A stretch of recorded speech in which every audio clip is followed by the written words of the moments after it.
Welcome to the Holding Time podcast. Here we discuss breastfeeding in all its complexity, the ups and downs, the challenges, the triumphs. Whether you're expectant, a new mother, or simply interested, I hope you'll appreciate the incredible warrior women who are featured in this series. The problem was I was focused so much on labour and giving birth, and then I just thought, the help that I need, like when I want to breastfeed, will just be there. How wrong was I? I just thought I could ask for the help and it would be there. That was a bit of a shock to the system, and then it was like, right, well, I'm going to have to teach myself now, and that's what I did. Theo was 2 weeks over, 13 days over. So my waters had broken, and then I was given 24 hours before I was going to be induced. I was having a few contractions here and there, but nothing regularly enough. So I had the induction. I was kind of accepting of it at that point because my body had already started the process to a certain extent, but it just was so intense. Things just ramped up. It was absolutely crazy, not at all what I was expecting. I had blood loss. I was using gas and air initially, then I had pethidine, but I was taken into a higher risk room. So I knew straight away that it wasn't kind of what we'd planned. We weren't kind of following the birth plan. I was on a drip, all this kind of thing. So I wasn't really allowed to move around quite as much as I wanted to. At one stage though, I told them that I was getting off the bed. And they're like, you can't get off the bed. You've got all these things attached to you. I was like, I need to get off the bed. They're like, you can't. I was like, I'm sorry, I'm getting off the bed. So I just got off the bed, and my legs were a little bit wobbly. So I just kind of sunk down towards the floor. Some instinct in me was telling me that I needed to move. I needed to change position. We got to the point where we were ready to push. After a while, it got to a point where they just kept telling me, if the baby doesn't arrive on the next contraction, then we're going to have to intervene or assist. I was just so exhausted by this point. I was thinking, well, do it then, because they said this several times, and I was thinking, well, the baby's still not here, so just assist. We managed without the intervention, and I needed stitches. So they asked me if I wanted to use the gas and air again for that, and I said I didn't, because I'd heard that the oxytocin and everything of breastfeeding can help with pain relief. So I asked if I could feed him, and they said that was fine. So in our little breastfeeding bubble, I didn't have a clue what was going on down there. I had didn't feel any of it. That was amazing to realise that, just that, how powerful those hormones can be, in providing that pain relief. So, he seemed to latch on with no problem at all. And then I asked, can I speak to the infant feeding team? Is there any, who can I talk to? I want some more information and support with breastfeeding. They directed me to the student that was in the room, and I was thinking, okay, well, maybe she has done a project on, so maybe she knows quite a bit. I don't know. So I chatted to her. I didn't know what was on offer to me, and I can't even really remember that conversation. Then I don't know when the next feed was, but it was very painful. And from then on, all the feeds were. And I do remember one instance in particular when I asked for some help because he wouldn't latch at this point. So I asked a member of staff that was going past, and she said, you'll have to express then. Didn't even bother to try and figure out why. She was at the end, on the other side of where the curtain would be. So she was quite far away from me, didn't even come close enough to have a look. And she just gave me some random vague instructions, and I was thinking, what is she talking about? And then off she went. All I could remember was skin to skin and how important that was. So I stripped the pair of us off, top half, and brought Theo in close, and he latched, and we fed again. And I was just thinking again how powerful this moment is, and the instinct in a way. And someone else might just think, well, I don't want to express, so this is it. It's not going to work kind of thing. But yeah, I was still getting pain. And at one point I noticed that I had my nipples squashed, when you get the lipstick nipple appearance. And I was thinking, oh, that's interesting. That's a weird shape. And I'd even seen adverts for a particular type of teat for a bottle. And it had a similar shape to that. And I thought, oh, that's interesting.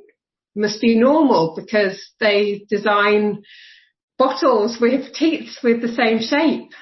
And so that makes me mad in hindsight, because I think, you see that these adverts start flooding your social media feeds once they figure out that you're either pregnant or, you've had a baby, whatever. So yeah, I just thought that's really annoying that those kind of adverts can potentially have that effect.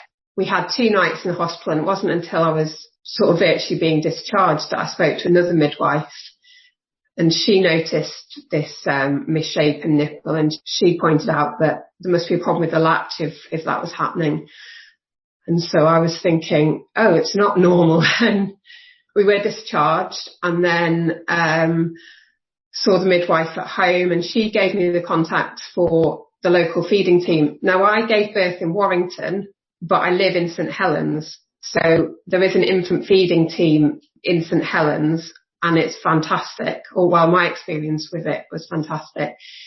And had I actually given birth in Whiston Hospital, which comes under St Helens, then I probably would have had infant feeding support straight away in the hospital. But that's not the case, or it wasn't the case at the time when I was in Warrington. I eventually, after a couple of days, called them up because I was managing okay during the day, and weirdly, if I went out and about, I just had to get on with feeding, so I didn't faff around, and it just seemed to work better when I was out of the house. 3:00 in the morning was just horrendous. And I remember on one occasion I got into a huff and stormed downstairs. My husband held the baby, and I just went and sulked on the sofa. Shortly afterwards he came down and he said, look, I know this is hard, but we've got to feed the baby somehow. So I was like, oh, right, give him here then. And we got through that feed somehow, but he just knew better than to suggest any alternative way of feeding him at that point.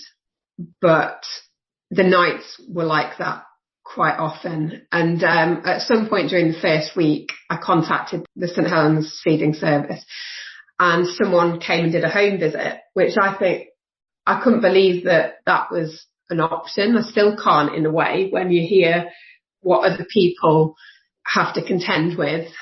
I mean, she was lovely, but she was quite well presented, and I almost felt a bit intimidated by her in a way. I guess you're so vulnerable at that when you've just had a baby. And most of what she said was just to relax, which, yeah, of course I needed to relax, but how do you do that? And we'd got into some bad habits, really. I knew that I wasn't supposed to be kind of leaning into feeds, and you're supposed to bring the baby to the breast, not the other way around, but you just do what you have to do, really. It wasn't diagnosed until 4 weeks.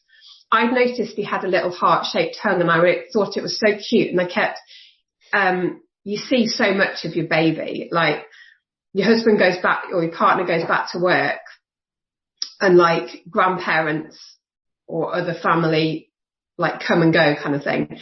But generally, the mum obviously sees a lot more of the baby. And I kept spotting this heart-shaped tongue, and I was trying to catch it on camera. I was trying to point it out to my husband and to my mum. And they're like, oh, don't worry about it. And I was like, I'm not worrying. I just think it's really cute, and I want you to see it.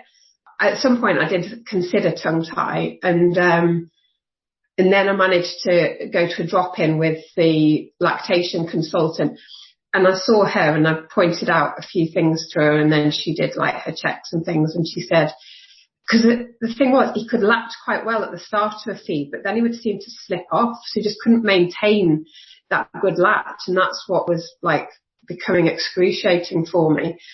So yeah, we saw the lactation consultant, and she referred us, but she said there'll be a long wait.